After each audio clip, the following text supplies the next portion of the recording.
तो जय जगन्नाथ पे तुम मो यूट्यूब चैनल लिपो क्लासेस को स्वागत। तो आशा करुँच पे समस्ते भल थो। तो आज आम देखिए पे आमर +3 first semester history honours major 9 paper जैक आमर भारत इतिहास 5 बाय हिस्ट्री ऑफ इंडिया 5। तो आम सेमिस्टर 4 कोर 9 पेपर।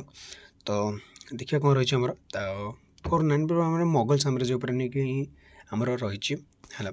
तार आज आम देखिए यूनिट 1 1 मार्क क्वेश्चंस आलोचना करबा एवं ताउटे भलसे प्रैक्टिस करनबा। तो आमर एग्जाम पाखे गला देखिए पे मैंने तो रही आम मोगल साम्राज्य प्रतिष्ठा आमर प्रथम यूनिट तापर रही सेकेंड यूनिट रही मोगल साम्राज्य दृढ़ीकरण। तो आसला आमर समाज अर्थनीति आमर मोगल साम्राज्य और सांस्कृतिक आदर्श। तो देखिए प्रथम कौन अच्छी देखिए पे हाँ प्रथम क विभाग बा 1 नंबर विशिष्ट प्रश्न बा अति संक्षिप्त उत्तरमूलक प्रश्न उत्तर आम कहीपर। तो देखो प्रथम प्रश्न कौन था ना डैश एक तुर्कीय शब्द जार अर्थ बाघ अटे ना बाबर जो गोटे तुर्कीय शब्द जार अर्थ बाघ अटे। तो बाबर शब्दर अर्थ कौन है ना बाघ। तो बाबर मौलिक नाम कौन थी पिलादिन नाम कौन थी जाहिरुद्दीन मोहम्मद। जाहिरुद्दीन मोहम्मद कौन क्या नाम थी ना बाबर मौलिक नाम थी पिलादिन नाम थी है जाहिरुद्दीन बा पूरा नाम जब आम कहीपर जाहिरुद्दीन मोहम्मद। तो से भाई 3 नंबर क्वेश्चन देखिए पे मैंने डैश ख्रीष्टाब्द मोगल मोगल जुगर अयम आरंभ होता आरंभ होता के ना 1600 ख्रीष्टाब्द भारत में मोगल जुगर आरंभ होता। तो 4 नंबर क्वेश्चन देखिए पे मैंने 1526 ख्रीष्टाब्द एप्रिल मास 21 तारिख में बाबर पानीपत युद्ध में दिल्ली सुल्तान डैश को परास्त कर भारत माटी में मोगल राजत्व प्रतिष्ठा करते 1526 एप्रिल 21 क्या ना इब्राहिम लोदी को कौन भारत माटी में मोगल साम्राज्य प्रतिष्ठा करते इब्राहिम लोदी को हर। तो डैश बाबर पिता थे उमेर शेख मिर्जा है उमेर शेख मिर्जा बाबर पिता थे। डैश लोदी साम्राज्य प्रतिष्ठा करते स्थापन करते बहालाल लोदी से लोदी साम्राज्य प्रतिष्ठा करते कौटे ना दिल्ली। बाबर भारत आक्रमण समय उत्कल बा ओडिशा राज्यर नरपति बा गजपति वंशीय सम्राट डैश राजनीति करते किए ना प्रताप रुद्रदेव। से समय जो बाबर भारत आक्रमण करते से समय भारत ओडिशा किए राजनीति करते ना प्रताप रुद्रदेव। 8 नंबर क्वेश्चन देखिए पे मैंने ख्रीष्टीय 1400 शताब्दी दिल्लीर सुल्तान मोहम्मद तुगलक समय डैश हिंदू राज्य प्रतिष्ठित होता कौटे ना विजयनगर है। दिल्लीर सुल्तान मोहम्मद तुगलक समय से समय कौन हिंदू राज्य कौन थी ना विजयनगर। विजयनगर महान राजा डैश बाबर समसामयिक थे कृष्णदेव समय किए थे ना बाबर प्राय सेम। 10 नंबर क्वेश्चन देखा ख्रीष्टाब्द डैश ख्रीष्टाब्द जन अफगान सम्राट हासन कांगू बाहामुनि राज्य प्रतिष्ठा करते हासना कांगू के ना 1347 ख्रीष्टाब्द जन अफगान सम्राट के हासना कांगू बाहामुनि राज्य प्रतिष्ठा करते। डैश समग्र साम्राज्यर न्यायपालिका मुख्य थे शेरशाह थे समग्र साम्राज्यर न्यायपालिकार मुख्य। बाबर को आमंत्रण कर मेवार राजा डैश कलंकित होती राणा संघ। तो राणा संघ कौन बाबर को आमंत्रण करते जहाँफल से कौन कलंकित होती। बाबर को आगमन समय सिंधुरे डैश वंशर सुल्तान माने शासन करते किए अर्घुन वंशर सुल्तान माने शासन करते जिते बाबर को आगमन समय 1526 ख्रीष्टाब्द पानीपत युद्ध में डैश मुख्य अस्त्र उपर व्यवहृत होते कमाण से कमाण पे मुख्य अस्त्र थे से 1516 ख्रीष्टाब्दी समय है। तो 15 नंबर क्वेश्चन देखा डैश व्यवहार करते कमाण गुड़िकर 225 ରୁ 315 पाउंड ओजन विशिष्ट करा कि बाबर जो कमाण को यूज करते व्यवहार करते तार ओजन था 225 ରୁ 315 पाउंड है। डैश गुड़र व्यास 70 ରୁ 24 इंच मध्य रोला जो ढाल गुड़ यूज करते तार व्यास मोटेटा 70 ରୁ 24 इंच रोला पे है केते ओजन होती भाव से समय। चोरीवाह ढेलीवाह नामधारी ढाल को शमशेर बाज बा डैश योद्धा मैंने धारण करते मल्ल योद्धा मैंने सब धारण करते से जो चोरीवाह ढेलीवाह है से सब ढाल गुड़ एम यूज करते मल्ल योद्धा मैंने। कृष्णसार मृगर सिंगर तैयारी ढाल को डैश कर सिंगा उत्रु है सिंगा उत्रु बोली कहला कारण से सिंगर तैयारी होता कृष्णसार मृगर है।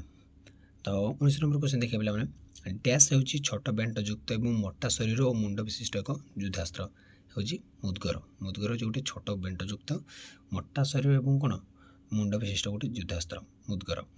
ମୋଗଲ ଯୋଦ୍ଧାମାନଙ୍କର ଗଦା ଆଗରେ 3 ଗୋଟି ଗୋଲାକାର ଲୌହ ପିଣ୍ଡ ଗଞ୍ଜା ହେଉଥିଲା ତାହାକୁ ଡ୍ୟାସ୍ କୁହାଯାଉଥିଲା। ତାକୁ କୁହାଯାଉଥିଲା ଗୁର୍ଜ ହେଲା, ଗୁର୍ଜ ବୋଲି କୁହାଯାଉଥିଲା ପିଲାମାନେ। ଅଧିକ ଲମ୍ବା ବେଣ୍ଟଯୁକ୍ତ ଯୁଦ୍ଧ କୁଠାରକୁ ଡ୍ୟାସ୍ କୁହାଯାଉଥିଲା ତରଙ୍ଗାଲାହ ବୋଲି କୁହାଯାଉଥିଲା ତରଙ୍ଗାଲାହ ହେଲା। ଡ୍ୟାସ୍ ନାମକ କୋଠାରର ବେଣ୍ଟର ଲମ୍ବ 70ରୁ 30। ତ ଥେତବାର ନାମକ ଗୋଟେ କୋଠାର ଥିଲା ଯାହାର ଲମ୍ବ ଥିଲା କେତେ 17ରୁ 23 ଇଞ୍ଚ ହେଲା। ଅଧିକ ହୋଇଗଲେ ତ ତରଙ୍ଗାଲାହ ବୋଲି କୁହାଯାଉଥିଲା। ଶଳବାହ କାଲମାକି ପ୍ରକାର ଛୁରୀ ବେଣ୍ଟ ଡ୍ୟାସ୍ ହାଡ଼ରେ ତିଆରି ହେଉଥିଲା। ଏଇଟା ମାଛର ହାଡ଼ରେ ତିଆରି ହେଉଥିଲା। ଭାବ ଛୁରୀରେ ଯଦି ଗୋଟେ ବେଣ୍ଟରେ ମାଛ ତିଆରି ତାହେଲେ ସେ ମାଛ କେତେ ବଡ଼ ନ ହୋଇଥିବ ପିଲାମାନେ ଭାବ। ମୋଗଲମାନଙ୍କ ଧନୁ ଡ୍ୟାସ୍ ଫୁଟ ଲମ୍ବା ଥିଲା ତଥା ଭେଲଭେଟ୍ କନାରେ ଆଚ୍ଛାଦିତ ହେଉଥିଲା। 4 ଫୁଟ ଲମ୍ବା ଥିଲା ଯେଉଁଟାକି ଭେଲଭେଟ୍ କନାରେ ଆଚ୍ଛାଦିତ ହେଉଥିଲା। ଘୂର୍ଣ୍ଣାୟମାନ ଆଗ୍ନେୟାସ୍ତ୍ରକୁ ଡ୍ୟାସ୍ କୁହାଯାଉଥିଲା ତୁପାଙ୍ଗ ବୋଲି କୁହାଯାଉଥିଲା ତାକୁ ତୁପାଙ୍ଗ। ତ 26 ନମ୍ବର କ୍ୱେଶ୍ଚନ୍ ଦେଖିବା ପିଲାମାନେ ଦୁର୍ଗଗୁଡ଼ିକର ସୁରକ୍ଷା ପାଇଁ ବ୍ୟବହାର କରାଯାଉଥିବା ବୃହତ ଏବଂ ଓଜନିଆ ବନ୍ଧୁକକୁ ଡ୍ୟାସ୍ କୁହାଯାଉଥିଲା ଜିଞ୍ଜାଲ ଜିଞ୍ଜାଲ ବୋଲି କୁହାଯାଉଥିଲା ପିଲାମାନେ ହେଲା। ନାସିର ଉଦ୍ଦିନ ମହମ୍ମଦ ଯିଏକି ହୁମାୟୁନ ବା ଭାଗ୍ୟବାନ ନାମରେ ପରିଚିତ ଡ୍ୟାସ୍ରେ ପରିଣତ ଡ୍ୟାସ୍ରେ କାବୁଲଠାରେ ଜନ୍ମଗ୍ରହଣ କରିଥିଲେ 6 ତାରିଖରେ ମାନେ କେବେ ସେଇଟା ଡ୍ୟାସ୍ରେ ନେବେ କେବେ ସେଇଟା କହିବାକୁ ଗଲେ ଭୁଲ ରହିଛି ବଟ୍ ଦେଖି ନେବା 1580 ଖ୍ରୀଷ୍ଟାବ୍ଦ ମାର୍ଚ୍ଚ 6ରେ ହୁମାୟୁନ ଜନ୍ମଗ୍ରହଣ କରିଥିଲେ କାବୁଲଠାରେ। ତ 1530 ଖ୍ରୀଷ୍ଟାବ୍ଦରେ ଡିସେମ୍ବର 26 ତାରିଖରେ ଡ୍ୟାସ୍ଙ୍କ ଦେହାନ୍ତ ହୋଇଥିଲା ବାବରଙ୍କ 1530 ଡିସେମ୍ବର 26ରେ। ଡ୍ୟାସ୍ ଖ୍ରୀଷ୍ଟାବ୍ଦ ଅଗଷ୍ଟ ମାସରେ ହୁମାୟୁନ ଓ ଆଫଗାନମାନଙ୍କ ମଧ୍ୟରେ ଦଦରାଟରେ ଯୁଦ୍ଧ ସଂଗଠିତ ହୋଇଥିଲା ଓ ହୁମାୟୁନ ଆଫଗାନମାନଙ୍କୁ ପରାସ୍ତ କରିଥିଲେ କେବେ ନା 1532ରେ ହେଲା। 1533 ଖ୍ରୀଷ୍ଟାବ୍ଦରେ ହୁମାୟୁନ ଚିତ୍ତୋର ଆକ୍ରମଣ କରି ଶେଷୋଦିଆ ବଂଶଜ ରାଜା ଡ୍ୟାସ୍କୁ ପରାସ୍ତ କରିଥିଲେ କାରଣ ବିକ୍ରମାଦିତ୍ୟଙ୍କୁ ପରାସ୍ତ କରିଥିଲେ। 1559 ଖ୍ରୀଷ୍ଟାବ୍ଦ ଜୁନ ମାସ 26 ତାରିଖରେ ଡ୍ୟାସ୍ଠାରେ ଶେରଖାଁ ଏବଂ ହୁମାୟୁନଙ୍କ ମଧ୍ୟରେ ଏକ ରକ୍ତାକ୍ତ ଓ ଭୟାବହ ଯୁଦ୍ଧ ସଂଗଠିତ ହୋଇଥିଲା 64ରେ ହେଲା। 64ରେ କାକା ମଧ୍ୟରେ ଶେରଖାଁ ଏବଂ ହୁମାୟୁନଙ୍କ ମଧ୍ୟରେ ଗୋଟେ ରକ୍ତାକ୍ତ ଏବଂ ଭୟାବହ ଯୁଦ୍ଧ ସଂଗଠିତ ହୋଇଥିଲା।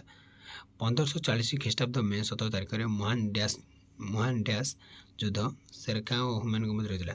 କୌଣସି ଯୁଦ୍ଧ ସେଇଟା ଶେରଖାଁ ଓ ହୁମାୟୁନଙ୍କ ମଧ୍ୟରେ ସଂଗଠିତ ହୋଇଥିଲା। ଡ୍ୟାସ୍ ଖ୍ରୀଷ୍ଟାବ୍ଦରେ କାମରାନ ଓ ହୁମାୟୁନଙ୍କ ମଧ୍ୟରେ ଶେଷ ଥର ପାଇଁ ଯୁଦ୍ଧ ହୋଇଥିଲା। 1552 ଖ୍ରୀଷ୍ଟାବ୍ଦରେ କାମରାନ ଓ ହୁମାୟୁନଙ୍କ ମଧ୍ୟରେ ଶେଷ ଥର ପାଇଁ ଯୁଦ୍ଧ ହୋଇଥିଲା। ତ 34 ନମ୍ବର ଦେଖିବା ପିଲାମାନେ 1556 ଖ୍ରୀଷ୍ଟାବ୍ଦ ଜାନୁଆରୀ 26 ତାରିଖରେ ଡ୍ୟାସ୍ ମୃତ୍ୟୁବରଣ କରିଥିଲେ କି ହୁମାୟୁନ ତ ଦେଖିଲେ ଜାନୁଆରୀ 26 1556 ଆଉ ବାବରଙ୍କର ଦେଖିଦେବା ଡିସେମ୍ବର 26 ଏ ଜାନୁଆରୀ 26 ସେ ଡିସେମ୍ବର 26 ଆଉ ସେଇଟା 1530 1556 ମନେ ରଖିଦେବ। ଆଉ ଡ୍ୟାସ୍ ଖ୍ରୀଷ୍ଟାବ୍ଦରେ ଶେରଶାହ ବୁନ୍ଦେଲଖଣ୍ଡ ସ୍ଥିତ ଶକ୍ତିଶାଳୀ କାଲିଞ୍ଜର ଦୁର୍ଗକୁ ଆକ୍ରମଣ କରିଥିଲେ କେବେ ନା 1545 ଖ୍ରୀଷ୍ଟାବ୍ଦରେ। ଶେରଶାହ ତାଙ୍କ ରୌପ୍ୟ ଏବଂ ତାମ୍ର ମୁଦ୍ରାଗୁଡ଼ିକରୁ ନିଜକୁ ଡ୍ୟାସ୍ ବୋଲି ଉତ୍କୀର୍ଣ୍ଣ କରିଥିଲେ ଖଲିଫା ତୁର୍ଜମାନ। ତ 37 ନମ୍ବର ଦେଖିବା ପିଲାମାନେ ଶେରଶାହ ତାଙ୍କ ସାମ୍ରାଜ୍ୟକୁ ଡ୍ୟାସ୍ ଗୋଟି ସରକାରରେ ବିଭକ୍ତ କରିଥିଲେ 47ଟି। ସରକାରଗୁଡ଼ିକୁ କେତୋଟି ପ୍ରଗଣା ବିଭକ୍ତ କରାଯାଇଥିଲା ଡ୍ୟାସ୍ ବିଭକ୍ତ କରିଥିଲେ ହୋଇଥିଲା ନା ପ୍ରଗଣା ହେଲା। ଜମି ମାପ କରିବା ପାଇଁ ଶେରଶାହ ଡ୍ୟାସ୍ ଗଜ ବ୍ୟବହାର କରିଥିଲେ ସିକନ୍ଦରୀ ଗଜ ବ୍ୟବହାର କରିଥିଲେ। ଶେରଶାହ ଦ୍ୱାରା ପ୍ରଚଳିତ ମୁଦ୍ରାକୁ ଡ୍ୟାସ୍ କୁହାଯାଉଥିଲା ଡାମ୍ ବୋଲି। ଶେରଶାହ ଯେଉଁ ମୁଦ୍ରା ପ୍ରଚଳିତ କରିଥିଲେ ତାକୁ ଆମେ କହିବା ଡାମ୍। ଶେରଶାହଙ୍କ ଦ୍ୱାରା ନିର୍ମିତ ଗ୍ରାଣ୍ଡ ଟ୍ରଙ୍କ ରାସ୍ତାର ଦୈର୍ଘ୍ୟ ଡ୍ୟାସ୍ କିଲୋମିଟର ରହିଥିଲା 1500 ହେଲା 1500 କିଲୋମିଟର ରହିଥିଲା ଗ୍ରାଣ୍ଡ ଟ୍ରଙ୍କ ରାସ୍ତାର ଦୈର୍ଘ୍ୟ। ତ 42 ନମ୍ବର କ୍ୱେଶ୍ଚନ୍ ଦେଖିବା ଶେରଶାହଙ୍କ ସାମ୍ରାଜ୍ୟର ସର୍ବମୋଟ ଡ୍ୟାସ୍ଟି ସରାଇ ଘର ରହିଥିଲା 1700 ସରାଇ ଘର ରହିଥିଲା ହେଲା। ତ ଡାକ ବିଭାଗର ମୁଖ୍ୟ କିଏ ଥିଲେ ନା ଦରୋଗା ଇ ଡାକ ଚୌକି ହେଲା। ତ ତାକୁ କୁହାଯାଉଥିଲା ଯିଏ ଡାକ ବିଭାଗର ମୁଖ୍ୟ ଥିଲେ ସେ ସମୟରେ ତାକୁ କୁହାଯାଉଥିଲା ଦରୋଗା ଇ ଡାକ ଚୌକି। ତ ଗୋଟେ ଶବ୍ଦର ଉତ୍ତର ଦେଖିବା ପିଲାମାନେ 1526 ଖ୍ରୀଷ୍ଟାବ୍ଦ ଏପ୍ରିଲ ମାସ 21 ତାରିଖରେ କିଏ ପାନିପତ ଯୁଦ୍ଧରେ ଦିଲ୍ଲୀର ସୁଲତାନ ଇବ୍ରାହିମ ଲୋଦିଙ୍କୁ ପରାସ୍ତ କରି ଭାରତ ମାଟିରେ ମୋଗଲ ରାଜତ୍ୱ ସ୍ଥାପନ କରିଥିଲେ କିଏ ବାବର ହେଲା। କେଉଁ ଉପାଦାନରୁ ଆମେ ତତ୍କାଳୀନ ଭାରତର ଅବସ୍ଥା ବିଷୟରେ ଜାଣିଥାଉ ଏ ଯେଉଁ ମୋଗଲ ସାମ୍ରାଜ୍ୟର ତୁଜୁକ୍ ଇ ବାବରି। ଏକ ସିଧା ଓ ସରୁଧାର ବିଶିଷ୍ଟ ଅସ୍ତ୍ର କ'ଣ କୁହାଯାଉଥିଲା ନା ଖଣ୍ଡା ବୋଲି କୁହାଯାଉଥିଲା। ଯୁଦ୍ଧାସ୍ତ୍ରମାନଙ୍କ ମଧ୍ୟରେ ସର୍ବଶ୍ରେଷ୍ଠ ଅସ୍ତ୍ର କ'ଣ ଥିଲା ଧନୁଶର ସବୁଠାରୁ ଶ୍ରେଷ୍ଠ ଅସ୍ତ୍ର।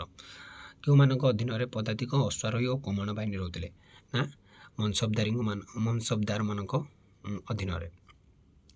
ଚୋଷା ଯୁଦ୍ଧ ପରେ ହୁମାୟୁନ ନିଜ ଜୀବନ ବଞ୍ଚାଇବା ପାଇଁ କେଉଁ ନଦୀ ଡେଇଁ ପଡ଼ିଥିଲେ ଗଙ୍ଗା ନଦୀ ଡେଇଁ ପଡ଼ିଥିଲେ ହେଲା। କେଉଁ ଖ୍ରୀଷ୍ଟାବ୍ଦରେ ଆକବର ଜନ୍ମଗ୍ରହଣ କରିଥିଲେ 1542। ଶେରଶାହଙ୍କ ବାଲ୍ୟକାଳ ନାମ କ'ଣ ଥିଲା ନା ଫରିଦ।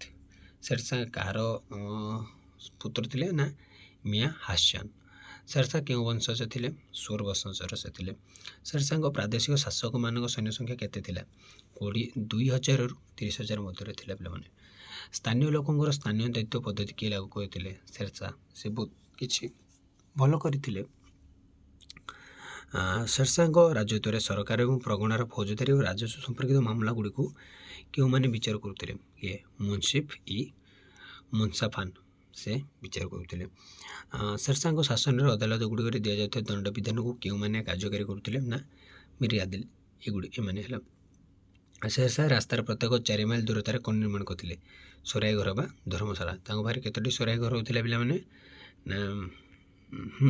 1700 सोराई घर था शेरशाह साम्राज्य तो से कौन ना 4 माइल दूर गोटे गोटे निर्माण करते से भाव 1700 था है तो ये भाव पे पे 1 मार्क प्रश्न गुड़ को आलोचना कले तो परवर्ती क्लास आम 2 मार्क बा 3 मार्क प्रश्न गुड़ आलोचना करवा तो से जाए विदाय नौ रही जय जगन्नाथ।